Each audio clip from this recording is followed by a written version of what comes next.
you'd likely find what I'm about to say to be true.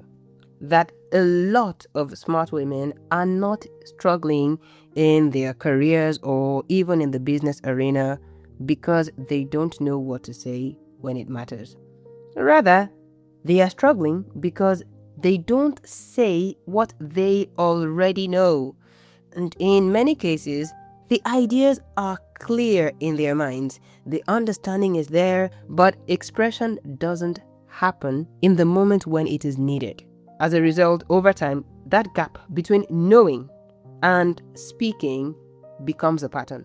It's even now a pattern that their mind expects to play out. So the real question is not about intelligence, but it is about what interrupts the expression of that intelligence.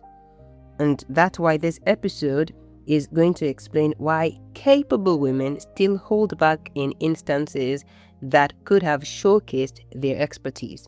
Imagine a pot of soup. It's so delicious, but if people only see that pot of soup from afar and nobody tastes it, they might assume there is nothing special about it. Sadly, that is how many brilliant women move through life. And since you are here right now, it means you don't want to continue that way, especially if this applies to you. But first, let's make something clear. Being smart is not the same as being expressed. Expression is what others experience publicly that gives credence to your expertise, to your intelligence. You can have all of the most amazing skill set in the world, but that on its own does not always create visibility.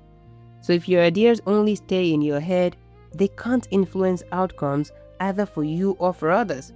And yet, many women in this day and age still believe that their good work would speak for itself, but at times it would need a voice to amplify its magnitude. Hidden value is still hidden value. So, what keeps intelligence, expertise from being expressed? Reason number one is you were rewarded for quietness. Many girls, they were praised for being calm and easy to manage. If you spoke up as a girl child, it could be labeled as being disrespectful. If you disagree, it could feel risky. So you see, what happens over the years is that they never chose that silence. They've only adapted to what was rewarded right from the time that they were children. And so now that adulthood has set in, the conditioning remains. It doesn't just evaporate.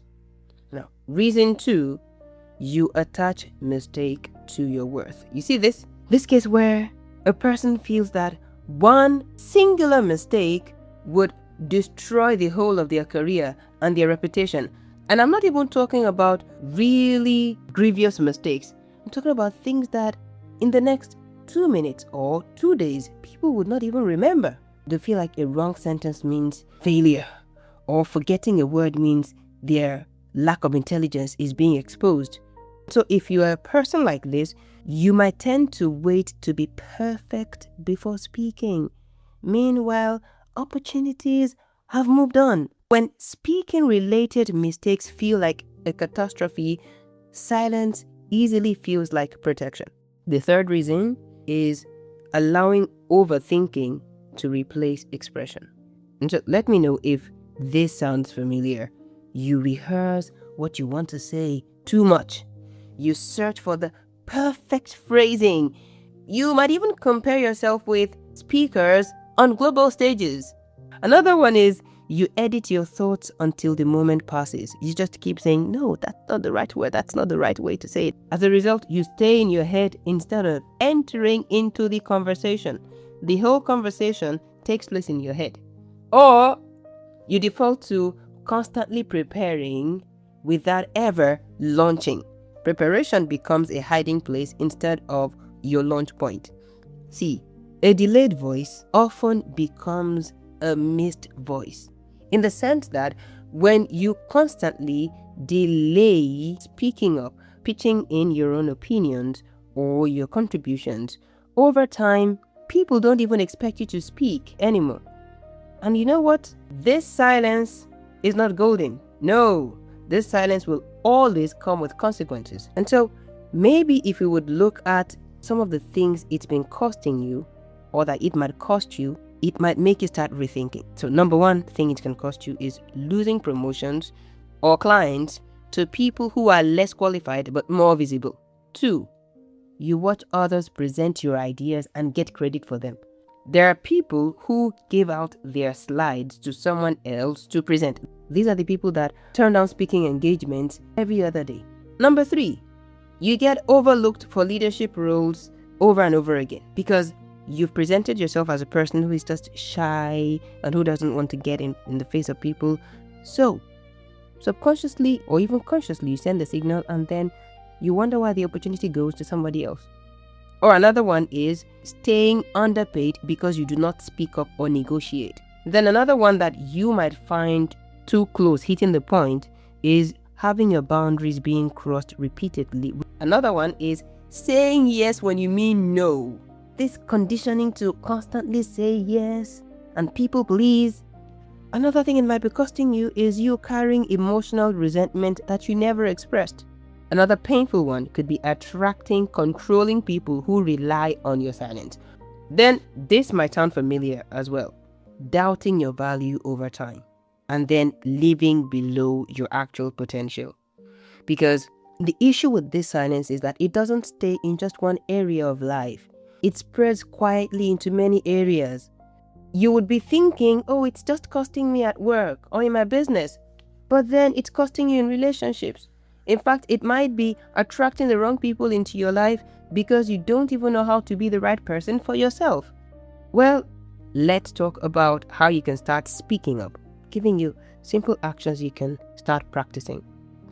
Number 1, speak before you feel fully ready. You see that? Waiting to be ready, getting ready to get ready. We can't keep doing that. So don't wait until you feel confident. It will feel difficult at first, and the first couple of times, but you do it over and over and over again, it will just feel like driving soon enough. The first day you tried driving, and the first few days you know how it felt. Until over time now, you just do it on autopilot. Yes, let's do that with your speaking as well. Number 2, use small speaking moments on purpose every day. So, ask one question instead of just staying silent. Prepare your mind ahead of time to ask questions. Contribute, even if it's just one sentence in a conversation. Pay attention. There will be a loophole for you to find something to contribute. Now, respond instead of only listening. It's great to be a good listener. However, we need you to share your brilliance with the world. So say something. Number 3, allow imperfect sentences. You don't have to stop yourself because it is not perfectly worded. Do you think everything I've said in this episode so far has been perfectly worded? No! But the important thing is to get the message to get to you. Make sure your focus is on expressing the idea, not the perfection. The 4th thing you can do is to say one clear idea instead of over-explaining. You don't need to say everything at once. Share one thought and allow space. Then number 5, interrupt the moment you start shrinking. You see, this very one is what will cause one of the greatest shifts in this journey to your confident self-expression. So you need to start noticing when you begin to hold back. It's a habit you formed over the years, even decades. You won't expect to stop it all of a sudden. However, start noticing it. Awareness is where it all begins. Then you will choose to speak even in a small way, because what you're looking for is for you to break that pattern in real time. Now, these may look like small actions. The idea is for you to repeat them consistently so that you can naturally build trust in your voice over time. And so, if you are such a great expert at what you do, but you're not speaking up where it matters, you need to know this is not your final story. Now, your voice can be strengthened, and expression is a skill that you can rebuild over time.